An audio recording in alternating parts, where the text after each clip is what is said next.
Qual a diferença entre preço nominal e preço real? Eu sou Felipe Prado Macedo da Silva, doutor em economia. Essas são minhas dicas de economia. Vamos lá?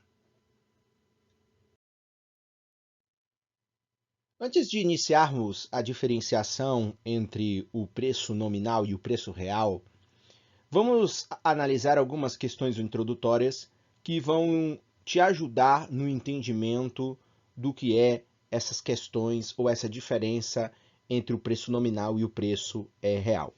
O preço, portanto, nada mais é do que o valor monetário de um determinado bem ou serviço.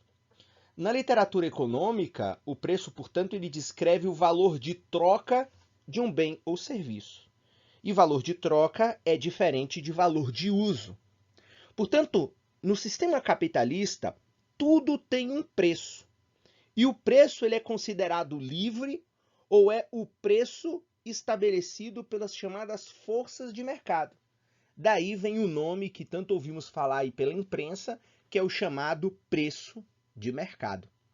Mas é importante levar em conta também que num sistema capitalista existem também os chamados preços administrados, que são aqueles preços que são controlados ou que são monitorados pelas autoridades governamentais. Então, por exemplo, a tarifa do transporte público na maioria das cidades é um preço administrado. Não é a força de mercado que determina esse preço, é o governo que determina esse preço a partir de cálculos que são diferentes daqueles cálculos que vão chegar ao preço de mercado. Mas você também tem preços mistos, ou seja, por exemplo, os remédios no Brasil, eles são um misto de preço de mercado, porque você tem competição entre alguns medicamentos, mas você também tem preços administrados, porque, por exemplo, o governo monitora o quanto esses medicamentos vão aumentar o seu preço. Então, o governo controla, mas os laboratórios também têm uma certa liberdade para estabelecer os preços a partir de uma determinada competição que exista neste mercado.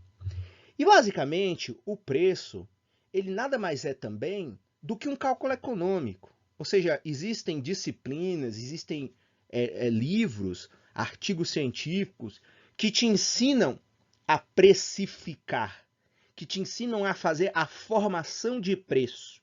Então, por exemplo, os microempreendedores muitas vezes têm dificuldade de saber criar um preço adequado para o seu produto.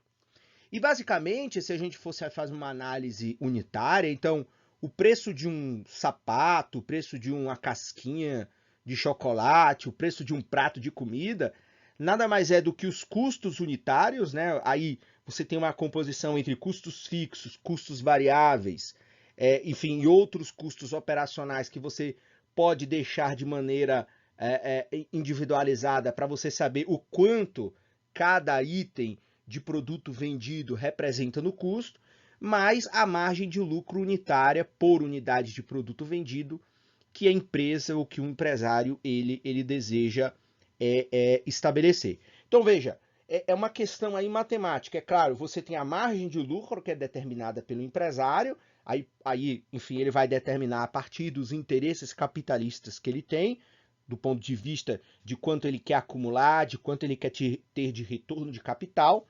E os custos é uma questão mais básica daquele ponto de vista, né? Quais são os fatores de produção que eu utilizei para fazer, por exemplo, um armário ou uma geladeira.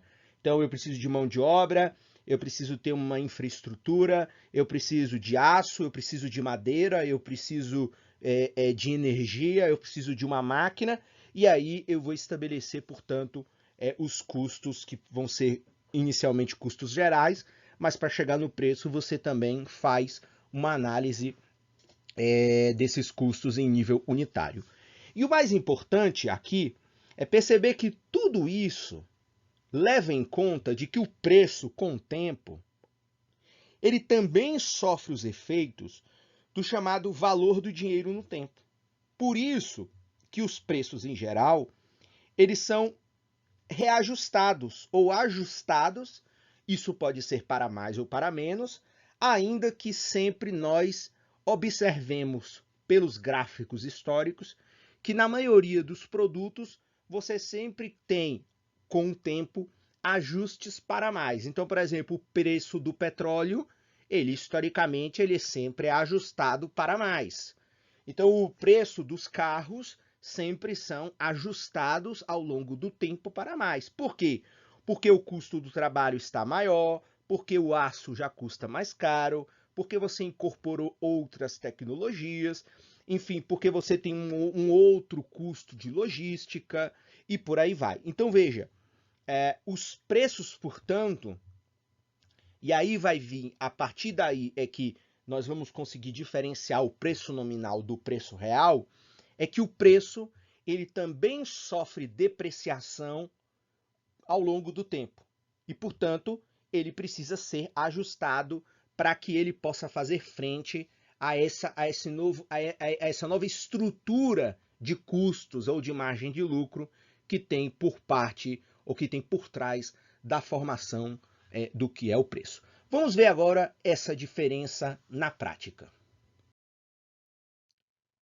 Bem, conceitualmente, podemos dizer que a grande diferença entre preço nominal e preço real é de que o preço nominal é aquele preço absoluto de face. Então, é o preço, por exemplo, que nós observamos na vitrine das lojas e nas gôndolas do supermercado. Então, a maçã custa R$2, o tênis custa R$250, o carro custa R$40.000.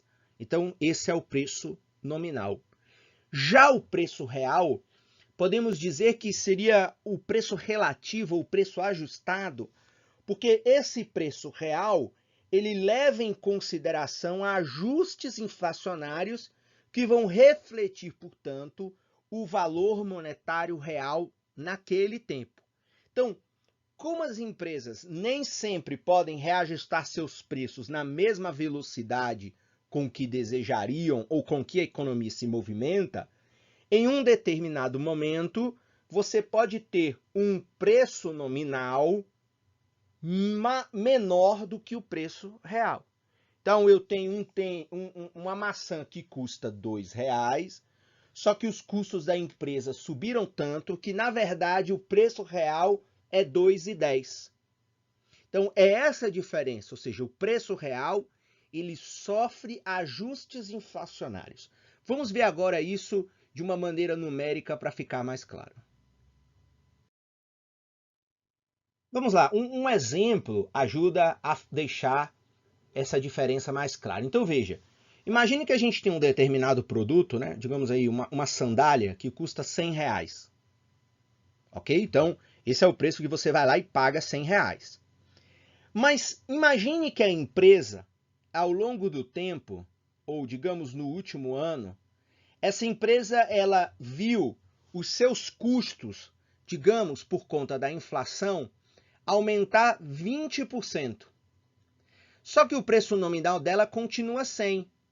E qual seria o preço real? Portanto, se você tem uma inflação nos seus custos, nos custos da produção do produto, da sandália, por exemplo, de 20%, significa que você vai aplicar esses 20% ao seu preço nominal.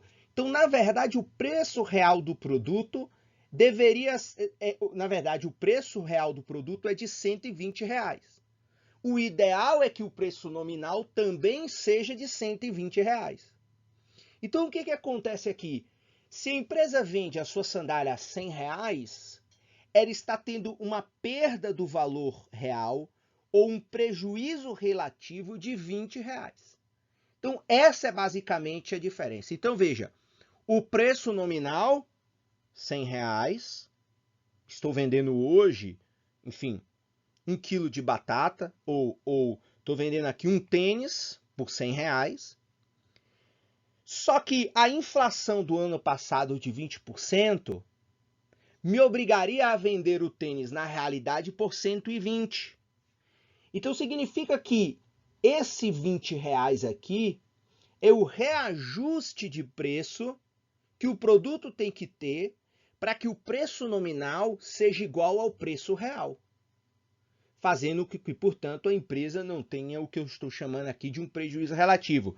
Porque não é que a empresa tem um prejuízo de R$20. Na verdade, esse R$20, ela vai fazer uma pressão sobre a margem de lucro dela. Então, se os custos aumentam 20%, mas eu não aumento o meu preço nominal ele é menor que o meu preço real, eu vou, portanto, ter um prejuízo relativo. Eu vou fazer uma pressão sobre os custos e vou fazer uma pressão para baixo na margem de lucro, fazendo com que a composição do preço sofra alteração do ponto de vista do cálculo econômico. Então, basicamente, essa é a diferença entre o preço nominal e o preço real. E qual é o desafio das empresas em geral? O desafio das empresas em geral, principalmente das pequenas empresas, que têm mais dificuldade em fazer este cálculo de maneira mais eficiente ou mais efetiva do que as grandes empresas, porque as grandes empresas já possuem sistemas, já possuem cálculos que permitem eles fazerem reajustes efetivos dos seus produtos, a depender, claro, do setor econômico. Portanto, o desafio das empresas é fazer com que o preço nominal seja o mais próximo possível do preço real. Caso contrário, essa empresa pode perder competitividade.